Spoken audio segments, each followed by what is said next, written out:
欢迎大家收看华尔街电视评论节目。中国越来越具有敌意，美国和英国公司对未来感到不安。金融时报，乔·利希 Joe Leahy。英国中国商会在今年有关在世界第二大经济体开展业务的最新立场文件封面上刻意选择了红色。虽然红色在中国是吉利的颜色，但在西方它可以表示负面和障碍，例如在停车标志和交通信号灯上。这种暧昧的意义在捕捉当今中国的形势。尽管与2022年相比，当时北京的零新冠政策摧毁了经济，但在关键领域如数据安全方面，模糊的规定和混淆的信息使外国企业感到紧张。最新的冲击是本周中国禁止美国芯片制造商美光 Micron 的产品进入关键信息基础设施。此前该集团在广岛举行的 G7 峰会上指责中国进行经济胁迫并军事化南中国海。这一行动是在最近几周中国突袭外国咨询公司的背景下进行的，其中包括拘留和失踪美国公司 Mintz 的5名员工，以及禁止德勤 Deloitte 的审计师。尽管共产党今年年初传递了更为积极的信息，但不确定性正在增加。今年3月，在中国人民代表大会的两会年会上，新任总理李强竭力强调中国再次对外开放。李强表示，他曾与包括美国公司在内的跨国公司交流，他们都告诉我，他们对中国的未来感到乐观。他说，他在该国最大的商业论坛上进行了演讲和圆桌讨论，向首席执行官们保证零新冠的最糟糕时期已经过去。然而，与美国的紧张关系继续恶化，这是中国对外商业日益不信任的一个来源。这一点在今年2月的间谍气球争议中更加严重。双方都互相指责对方阻碍了修复沟通的努力。我们收到了这些非常矛盾的信息。与中国政府有密切联系的智库中国社科院世界经济与政治研究所副所长邹志波说，他表示，在美国总统乔·拜登与中国国家主席习近平在11月的会晤期间修复关系的努力之后，由于美国对高科技实施出口管制，局势变得紧张。由于我们不知道信任谁，所以没有信任。对投资者来说，对咨询公司的打击产生了寒蝉效应。当局的目标范围从普通的蓝筹公司，如贝恩公司，到深度尽职调查公司，如 Mintz， 再到专业公司。这些公司保留了一本供投资者在进行收购或计划从供应商采购货物时进行咨询的专家名录。对于在中国经营的外国咨询公司来说，突袭行动令人担忧。一家欧洲公司的一名咨询师表示，政府一直热衷于控制信息流动，但现在越来越多的数据被归类为国家安全标签下的敏感数据。他补充说，对国家安全的日益重视加大了咨询公司员工面临的风险。如果业务真的变得非常困难，我对一切都有所准备。他说，我一直担心的是个别员工。对英国企业来说，问题包括突发性监管变化带来的不确定性，例如政府在2021年对互联网平台进行打击，以及结束零新冠政策本身，这让企业感到惊讶。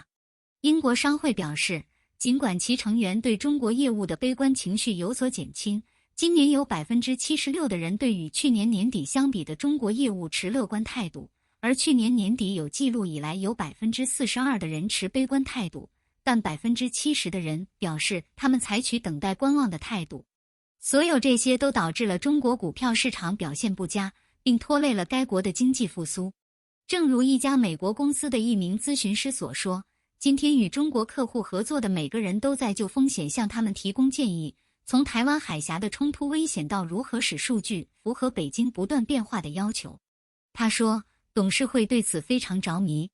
他们不太确定如何划定界限，也许我需要在中国保持较轻的足迹，或者在那里投资的资本要少一些，或者更加灵活。欢迎大家继续收看华尔街电视评论节目。乌克兰愿望清单上的最后一件大型武器。外交政策杂志记者杰克·德奇在一封致美国总统乔·拜登的信中，外交政策获得了这封信。两党赫尔辛基委员会的领导人敦促白宫批准向乌克兰提供美制陆军战术导弹系统 ATACMS。这种武器可以从基辅的美国提供的多重发射火箭系统发射，并击中距离俄罗斯目标近200英里。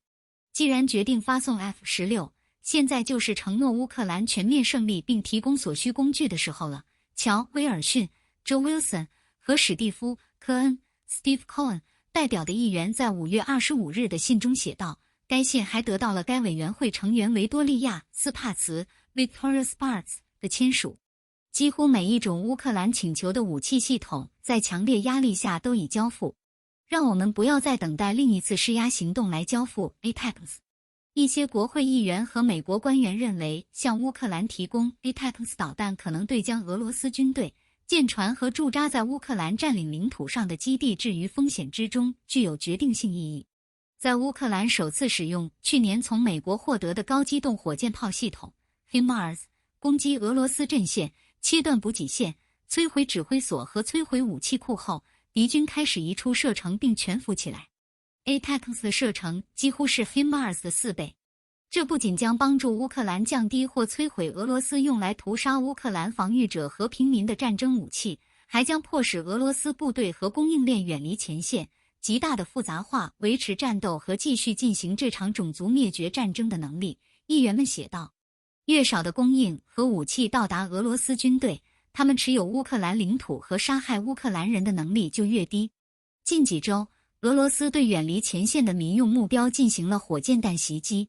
上周五，俄罗斯对乌克兰中部城市第聂伯罗发动了一次导弹袭击，造成至少2名平民死亡，23人受伤。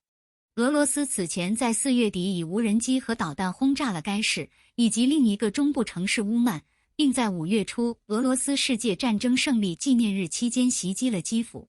尽管在整个战争期间一直如此，但拜登政府提供了多种原因，不向乌克兰发送远程武器。官员们担心乌克兰会打击俄罗斯目标，这可能会使战争升级。美国的战争计划还要求保留大量的 ATACMS， 以备与中国、俄罗斯或朝鲜发生战争。但在1个多月的时间里，要求向乌克兰发送其需要的武器的呼声越来越高。这是在英国领导的一场持续数月的压力运动之后，该运动旨在训练乌克兰飞行员使用 F-16战斗机。上周在日本广岛举行的 G7 峰会上，拜登宣布支持该计划。乌克兰议员威尔逊、科恩和斯帕茨最近刚刚结束对乌克兰的国会代表团访问，乌克兰官员告诉他们，他们的军队在战场的所有地区都在抵御俄罗斯人，只有在天空上除外。为了在华盛顿进一步强调这个问题，美国的盟友们终于开始向乌克兰发送射程更远的武器。今年5月初，英国国防大臣本·华莱士宣布，英国将向乌克兰提供可以打击大约155英里外目标的暴风雨阴影巡航导弹。英国政府发言人在一份声明中说，这扩大了乌克兰进行深度战斗的选择，并且执行这场战斗的关键在于削弱前线的后勤、指挥控制和人员。这些导弹将帮助他们打击乌克兰领土上的俄罗斯指挥和控制节点。这给俄罗斯的高级领导层带来更多的困境，并意味着他们必须进一步分散他们高度紧张的后勤。这给乌克兰提供了选择，并允许他们在南部战场上采取决定性的行动。在乌克兰开始准备期待已久的春季攻势之际，发送 ATACMS 导弹的呼声越来越高。此次攻势覆盖了俄罗斯的前线，包括俄罗斯的别尔哥罗德地区。议员们坚持认为，发送 ATACMS 将帮助乌克兰取得胜利。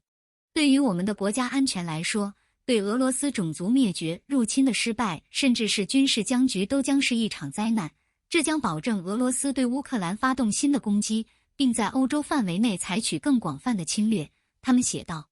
一旦乌克兰在其自己的条件下取得胜利， ATACMS 以及其他远程和先进武器将成为遏制和限制未来俄罗斯侵略的主要手段。谢谢大家收看华尔街电视评论节目。